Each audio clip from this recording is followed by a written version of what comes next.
ഇത് ഈ ഒരു ദോശമാവ് ഉണ്ടാക്കാൻ വേണ്ടിയിട്ട് 5 മിനിറ്റ് പോലും വേണ്ട, എളുപ്പത്തിൽ ഉണ്ടാക്കിയെടുക്കാം. നല്ല പഞ്ഞി പോലത്തെ ദോശ ഉണ്ടാക്കിയെടുക്കാനും പറ്റും. രാവിലത്തേക്കോ രാത്രിയിലത്തേക്കോ എപ്പോൾ വേണ്ടിക്കലും ഉണ്ടാക്കിയെടുക്കാം. കുട്ടികൾക്കും വലിയാക്കും എല്ലാം ഒരേപോലെ ഇഷ്ടപ്പെടുന്ന ഒരു സിമ്പിൾ റെസിപ്പിയാണ്. ഇതെങ്ങനെ ഉണ്ടാക്കാൻ നോക്കാം. അതിന് വേണ്ടിയിട്ട് ആദ്യം തന്നെ ഒരു മിക്സിൻ്റെ ജാറിലേക്ക് 1 കപ്പ് ഗോതമ്പ് പൊടി ഇട്ട് കൊടുക്കാം. ഇനി അതിൻ്റെ അകത്തേക്ക് ഒരു 7 8 ചെറിയുള്ളി ഇട്ട് കൊടുക്കാം. ഇനി ഇതിലേക്ക് ഒരു പച്ചമുളക് ഇട്ട് കൊടുക്കാം.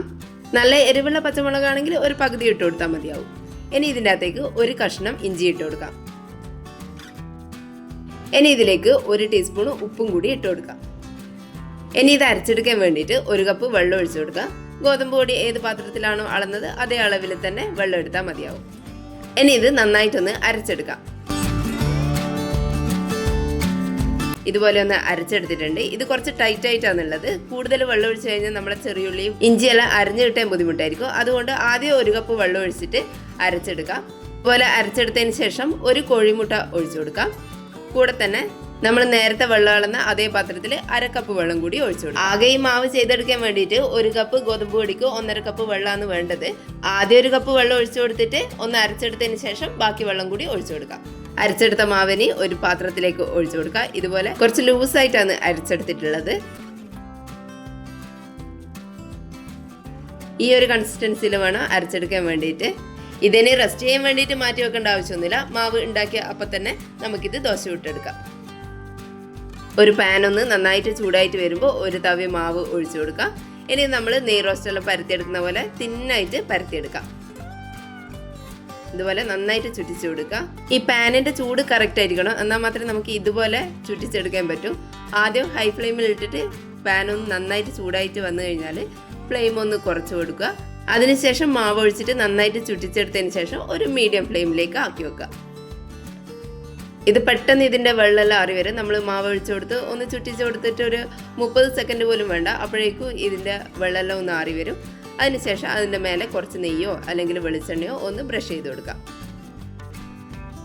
ഇതുപോലെ ആദ്യം അരികല്ലൊന്ന് ബ്രഷ് ചെയ്ത് കൊടുക്കുക. ഞാനിവിടെ നെയ്യാണ് എടുത്തിട്ടുള്ളത്. ഒരുപാടൊന്നും വേണ്ട, ജസ്റ്റ് ഒന്ന് നെയ്യിലൊന്ന് മുക്കിയെടുത്തതിന് ശേഷം ഇതുപോലെ ചെറുതായിട്ടൊന്ന് ബ്രഷ് ചെയ്ത് കൊടുത്താൽ മതി. ഒട്ടും കട്ടിയില്ലാണ്ട് തിന്നായിട്ട് പരത്തിയെടുക്കുന്നത് കൊണ്ട് ഇത് പെട്ടെന്ന് വെന്ത് വരും. ഒരു ഭാഗം ഏകദേശം മുരിഞ്ഞ് വരുന്ന സമയത്ത് ഇതുപോലെ അരികല്ലോ ക്രിസ്പി ആവുന്ന സമയത്ത് നമുക്കിതൊന്ന് മറിച്ചിട്ട് കൊടുക്കാം. ഇതിപ്പോൾ കുറച്ച് സോഫ്റ്റ് ആയിട്ടുള്ള ദോശയാണ് ചെയ്തെടുക്കുന്നത്.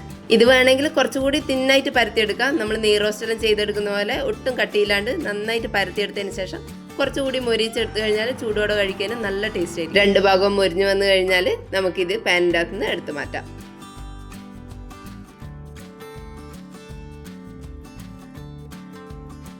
ഇതുപോലെ ബാക്കിയുള്ള മാവും കൂടി ചെയ്തെടുക്കാം. ഈ ഒരു അളവിൽ ഒരു 6 ദോശ വരെയാണ് ചെയ്തെടുക്കാൻ പറ്റുക.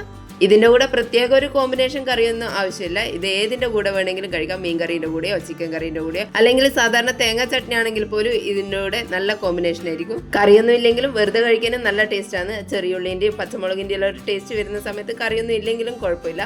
രാവിലത്തേക്കെല്ലാം പെട്ടെന്ന് ഉണ്ടാക്കിയെടുക്കാൻ പറ്റിയ ഒരു അടിപൊളി റെസിപ്പിയാണ്. നമ്മൾ അരി കുതിർക്കാൻ മറന്നു പോയിട്ടുണ്ടെങ്കിലോ അല്ലെങ്കിൽ ബ്രേക്ക്ഫാസ്റ്റ് ഉണ്ടാക്കാനുള്ള സമയമില്ലാത്തപ്പോഴെല്ലാം ഇതൊന്ന് ട്രൈ ചെയ്ത് നോക്കിക്കോ. എളുപ്പത്തിൽ ഉണ്ടാക്കാൻ പറ്റും. രാത്രിയിലെല്ലാം ഗോതമ്പ് ദോശയോ അല്ലെങ്കിൽ ചപ്പാത്തിയെല്ലാം കഴിക്കുന്നവർ എന്തായാലും ഇതൊന്ന് ഉണ്ടാക്കി നോക്കിക്കോ. വീഡിയോ കണ്ടിട്ട് ഇഷ്ടപ്പെട്ടിട്ടുണ്ടെങ്കിൽ ഒന്ന് ലൈക്ക് ചെയ്ത് സബ്സ്ക്രൈബ് ചെയ്യണേ. താങ്ക്